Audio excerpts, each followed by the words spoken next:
Hello everyone. Today I'm going to start a new topic, and today's lecture is about welfare state. A brief about welfare state, and then in relation to welfare state, we'll also talk about welfare services as well as social services, because we had discussed earlier about the social policy. So now it would be more feasible for me, for us to understand uh, the idea behind welfare state, so you could relate very well that what okay how social policy would be related to welfare state part of it. So a very brief about welfare state, its principles, the basic idea, historical evolution. So we will be discussing all these aspects in welfare state today. If I talk about welfare state, the welfare state, it describes collectively a range of social policies which aims to provide basic services like health, education, employment, which would be according to the need and according to the normally free, of a charge through state funding. So it's particularly, it focuses on that, it talks about rather that what what would it talks that it talks about how a state, based on state's funding, what welfare measures and what welfare means would be given to them. So it ensures it's a system, it's a government system. When you talk about welfare state, it particularly also focuses on a government system, and it says that, or it aims at providing social and economic support to the individuals in need. It ensures a basic standard of living. It enhances the quality of life. Its central role, or rather it key features, important part, is social justice as well as economic stability, promoting social justice and maintaining uh, economic stability. And it is essential for mitigating the effects of economic cycles as well as social risk.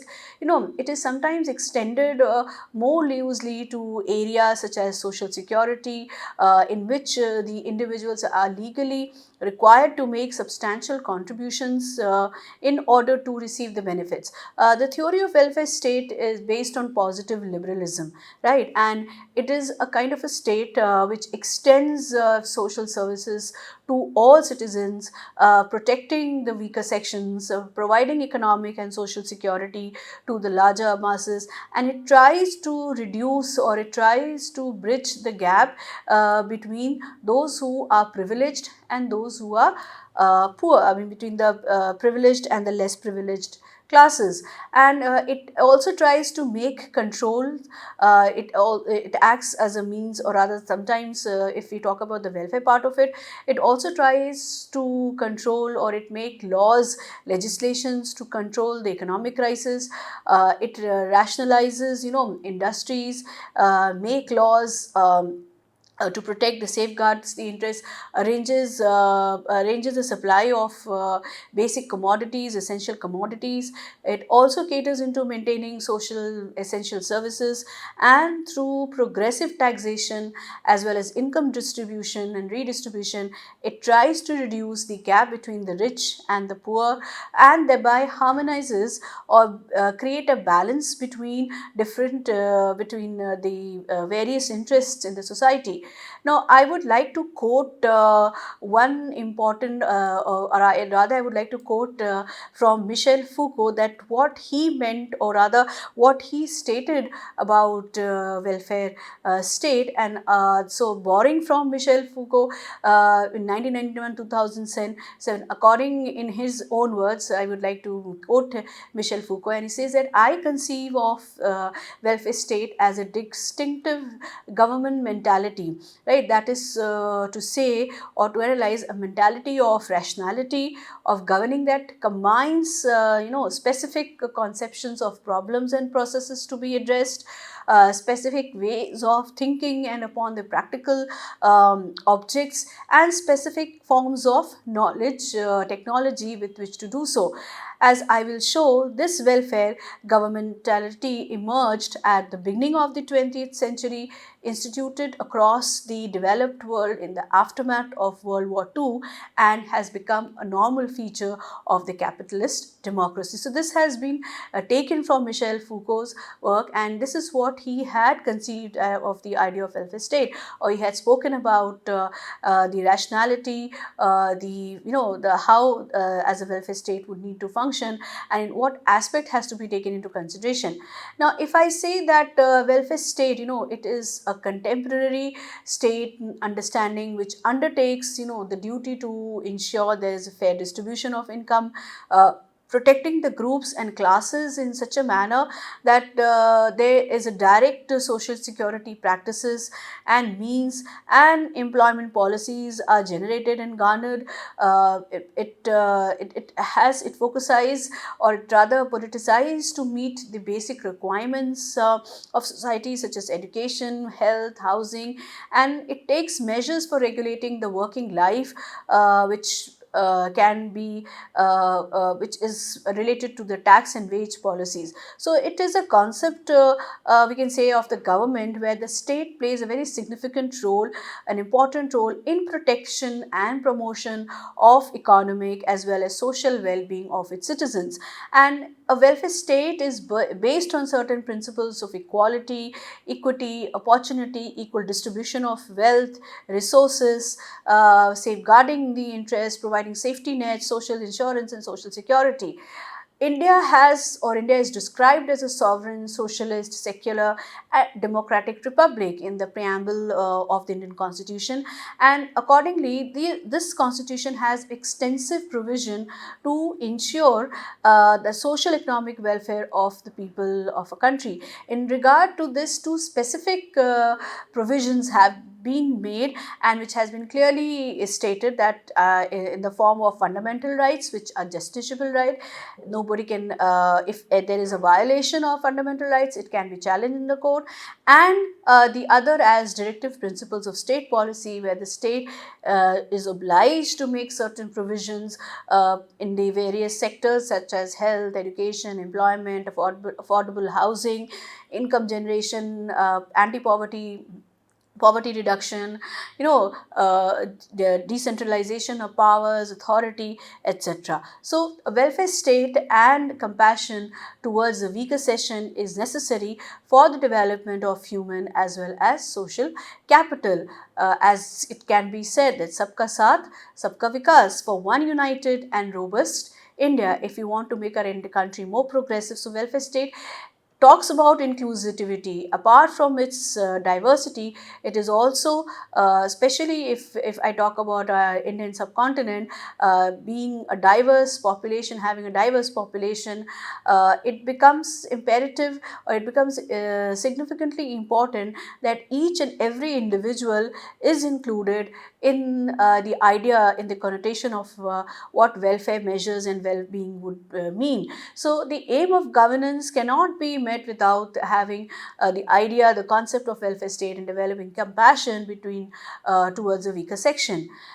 If you talk about the historical aspect of the development or welfare state, or how welfare state emerged, it had started 1930s, 40s as an early concept emerged. But before to this, I would like to say that Asa Briggs had defined welfare state, or given a conceptual aspect of it, that it is a kind of a state in which consciously organized public power is used to reduce the role of market forces, and it is accepted within the scope of the rule of welfare state to provide a minimum income guarantee to individuals and families to facilitate the prevention of certain social risk, and offer good living conditions to individuals and society through social welfare. the development of welfare state can be handled by categorizing in three periods. So it is about how it has developed, evolved during these centuries. So the first, if I would say that if we are categorizing the three stages, or rather the first period, the first period falls between 1817, 18 and 1913. In the other words, from the late 17th century, when the Industrial Revolution took place, to early 19th century, right? So the next period was the period between 1950 and 1973. The next period was the time between the First World War and Second World War, and the time period between 1950 and 1973, which is referred to as Golden Age of the welfare state. Welfare state changed with economic crisis which realized from 1973. This period is referred to as welfare state crisis and refers to the period of to the period up to date. The emergence of welfare state dates back to 601. Poor laws. There had been three important stages, as I mentioned, that 1870 to 1913, and then the period that is this 17th century, when the Industrial Revolution took place, and then there was this period of between the World War I and World War II, and the time period would be practically 1950 to 1973, and the third stage would be 1973 and up till date. So this period is referred to as welfare state crisis and refers to the period up now. The emergence of welfare state, however, can be traced back to 1601, when we talk about the poor laws which were put in force in United Kingdom. Now, in this period, most of men were recruited for war, and when they turned back home, they lived the rest of their life without any social security or protection, but under risk. So, 1601 poor laws was the legislative initiative, the first legislative initiative to protect the elders, patients, and wounded people in the society. However, this legislative regulation was not sufficient, because the rest of the society was also need some kind of protection, some kind of social measures. So another legislative regulation was made in 1834 as a result of economic and social pressure, and because of the developments of the time. So this is the beginning of the stigmatizing effects of social policy. In the following periods, the effects of Adam Smith's free market economy started to change the state policies and legislative regulations, not only in UK but also in other countries. So welfare state really emerged after World War II along with World War I. All countries spent all their resources for war, spent all the resources for war after World War I. It was being understood that John Maynard Keynes' approach was not sufficient for creating job opportunities and reviving public economy. So after the war, it was believed that a second war could be prevented by means of creating job opportunities and providing new working life standards. With 1942 Social Security Report, Social Alliance, Social Insurance and Social and Allied Services, Lord William Beveridge aimed at creating a robust health system, providing income and decreasing employment rates. After the war, Beveridge's opinion were evaluated together with Keynes' approach for creating a rational welfare for United Kingdom. So, distrustfulness of liberalism urged countries for plunging into new quests. State started facing new social risks between 1870 and 1913. These risks were increase of aging population, pension payment, disease, occupational disease, and accidents, and so on. In 1880s, Bismarck made some efforts in order to provide social security. Reform efforts were made by Bismarck aimed at providing, protection through social security against the risk of industrial revolution, low income and population movements. The long working hours and heavy working conditions increased poverty and socialist movement. With these developments, the regulations covering disease insurance in 1883, work accident insurance in 1884, and old age and disability insurance in 1889 were put in force. The welfare states start undergoing, after that, the welfare states start undergoing a transformation in since 1975, and the state intervention, which increased with 1929 economic crisis, was replaced with a system in which the state shined after the oil crisis between 1973 and 1979. In this period, state adopted the opinion that state should be less interventionist with regard to making economic and social policies, making economic and social policies. So it is observed that the budget deficit was caused by the pressure of social expenditure increased in this period when unemployment became chronic, inflation rate increased, and economic growth decreased, especially in Western European countries. So the neoliberal approach at this time, again, neoliberal approach which emerged in this period was adopted as a new form of liberalism, a result of solution seeking against Keynesian policies, and as a result of fierce competition caused by economic crisis, a new period started in the late 1970s, and in the period Keynesian welfare state went through a crisis. With globalization, and then this emergence of privatization, liberalization, and globalization, and with the advancement of globalization, welfare state now that had stability, economic growth, as well as good working conditions and price offers ended, and a new period in which a nation state had less authority stated. Okay, so these developments, which also affected social policies, led to adoption of neoliberal approach for decreasing social expenditures. States started restructuring and new reforms in order to restart economic growth. So in the last 20 years, many countries have made regulations to decrease social expenditure. Welfare state continues to develop. State still plays a very significant and important role in determining social policies.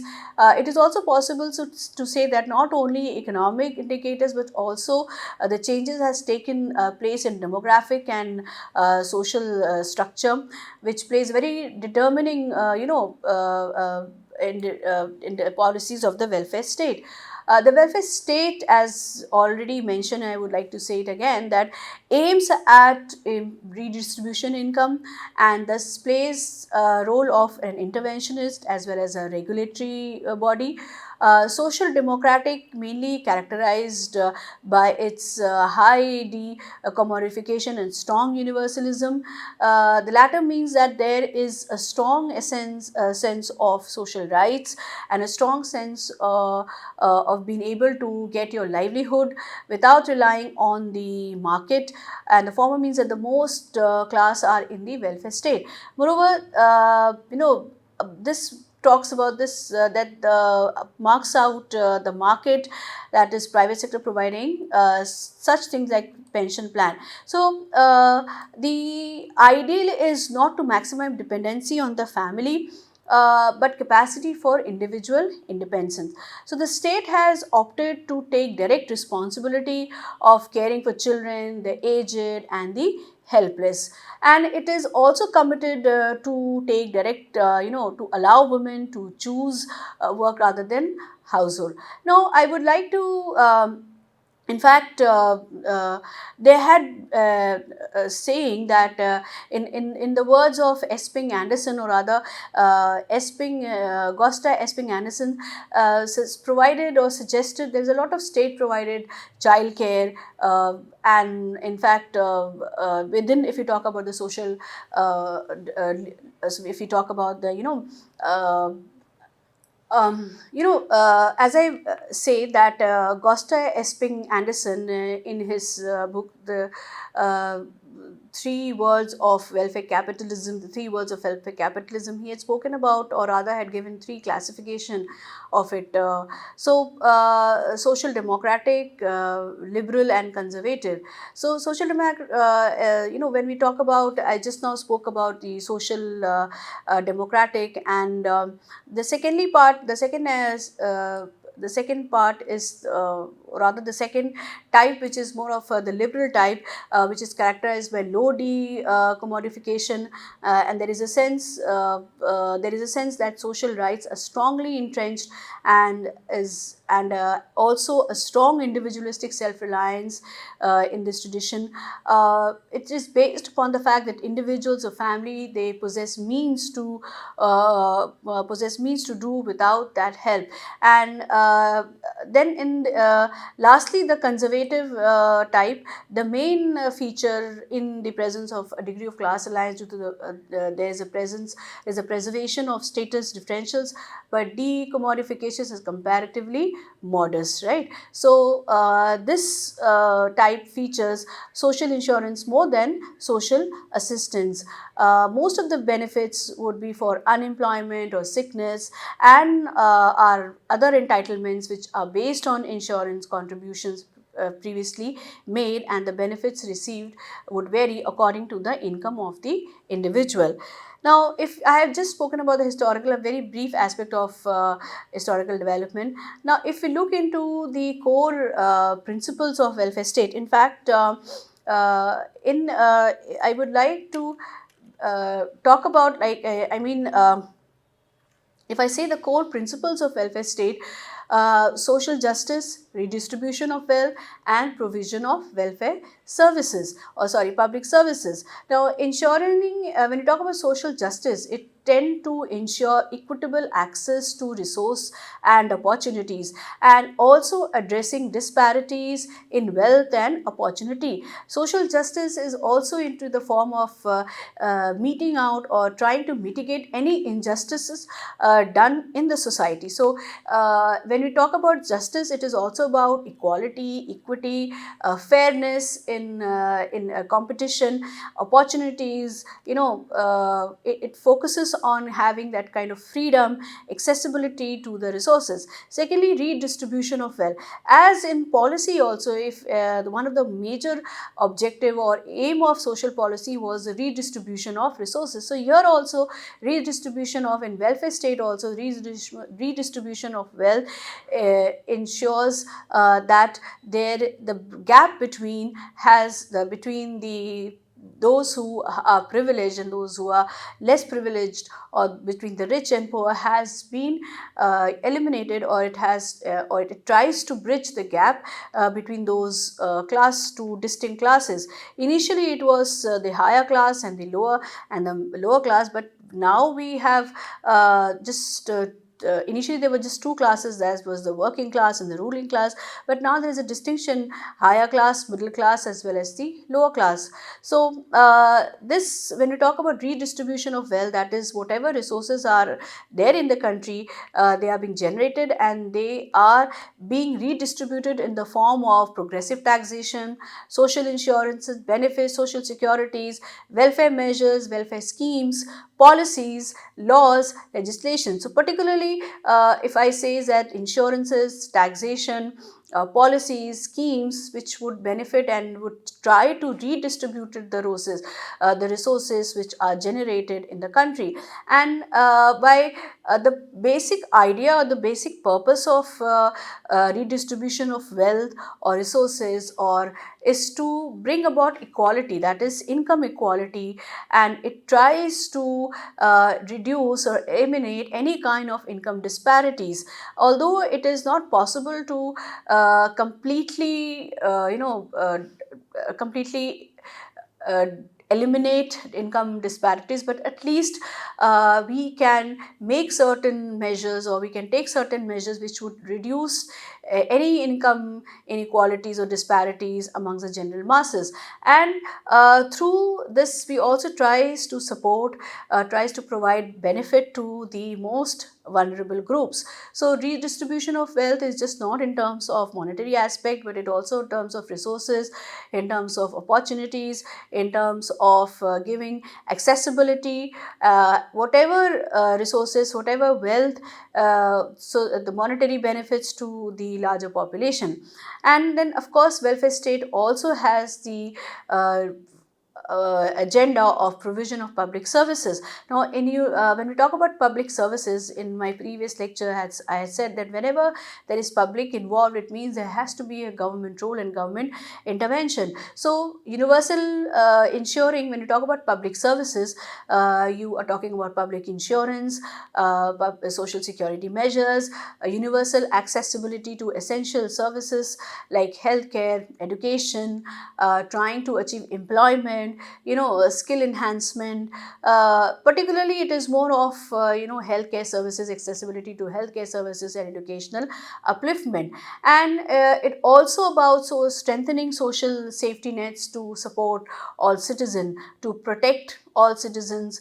To give them that kind of platform where the individuals would come forward and they can uh, seek to their us they can seek employment opportunities, they can utilize their resources with them to their maximum potential. So the provision of public services are also given to the people, so that when all channels of welfare and means have been exhausted, that is family or market, then the government interventions and the government roles become of paramount importance, and they provide those basic services to the people. Now, there are types of welfare state. The most important study, as I mentioned earlier, about this issue has been made by Gösta Esping Anderson. And Gösta Esping Anderson, in his book The Three Worlds of Welfare Capitalism, has divided welfare state into three kinds: neoliberal, social democratic, and the conservative. Now, if I had mentioned earlier that the liberal welfare state, it emphasizes on minimal state intervention and market solutions. So, with the laissez-faire economy, with privatization and liberalization, it demanded less intervention. The state role had just been reduced to bring about certain, or to impose certain sanctity, to impose certain legislative aspect, legislations, to have minimum control over market fluctuations and market. So it was kind of just a regulatory body. When you talk about the liberal welfare state, that it involved a very limited scope for the state, where it was a laissez-faire market, it was a free market solutions was given, where the state intervention was only to the extent that it provided a certain legality, certain legitimacy to actions, laws and regulations in terms of economic policies or acts, which would protect the traders, the employers, the employees, and those who are benefiting from economic pursuits. So the benefits are often mean tested and targeted, and at the most needy people.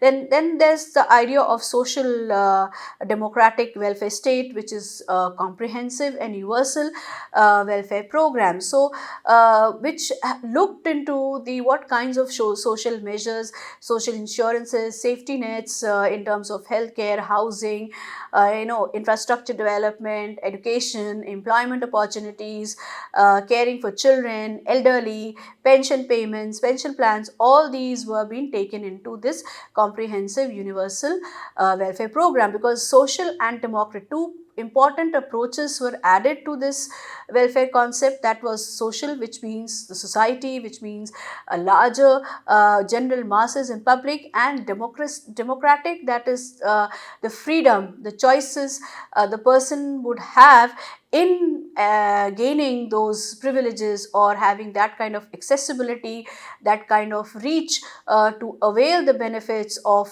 these welfare programs and schemes. So there were universal programs like educational programs, educational scheme, educational policies, which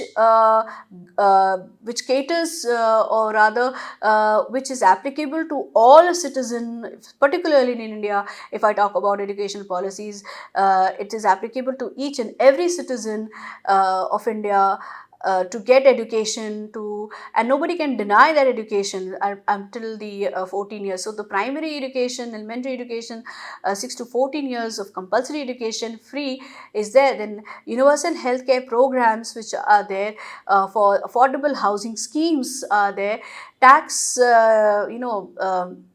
uh, tax exemptions for particular classes like the women, or for the elderly. So there are universal comprehensive welfare program under this social democratic aspect, and high level of social benefits and broad coverage. Under the social democratic welfare state, the idea of social and democratic is that the state has full opportunity, the state has given certain opportunities to the people where they would a higher level of benefiting social benefits, and would have a broader coverage, that is maximum number of individuals would be including the welfare in the welfare idea and ideology.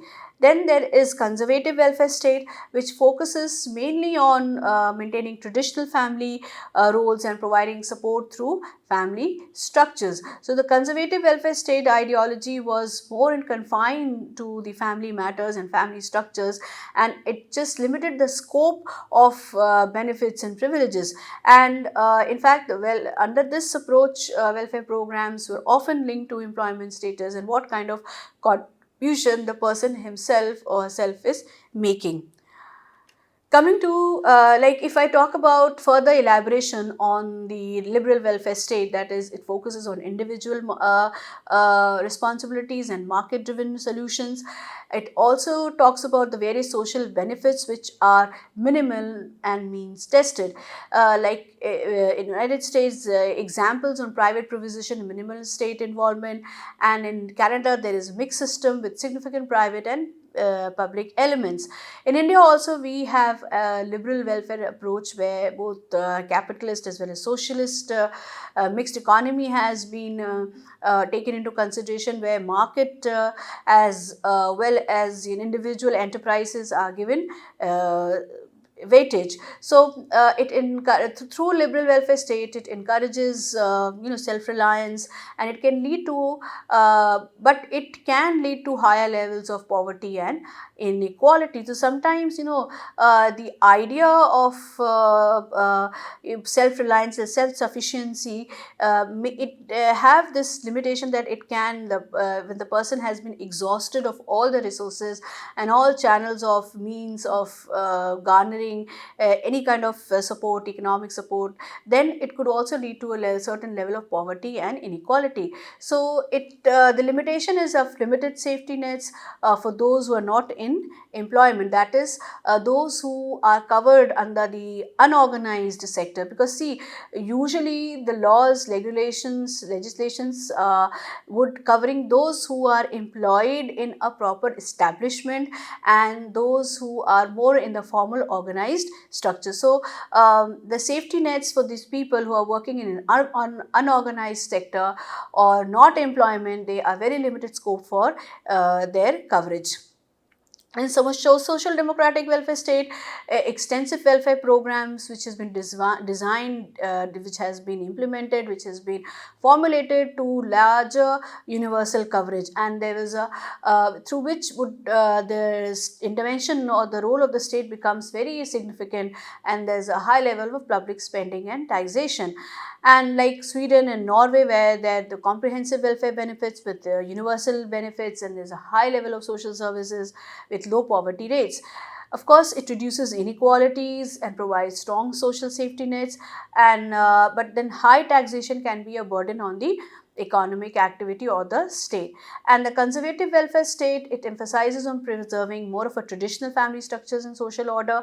It confines itself to family structures, more of a primary unit, as a which is considered as a primary unit. And the benefits are often linked to employment and contribution. So people first, they have the employment opportunities, they may take the support of their family members and their own contribution contributions in enjoying any kind of economic pursuit. Like Germany and France, they have very strong social insurance system with focus on social stability. France also have family oriented benefits and the significant state involvement. It provides stability and support, but many reinforce traditional roles and inequalities. Thank you, everyone. Today I'll end my lecture here, and I may continue with the welfare state in my next lecture. I hope you have understood the backdrop of welfare state, and what particularly welfare state and how it has been defined. Thank you.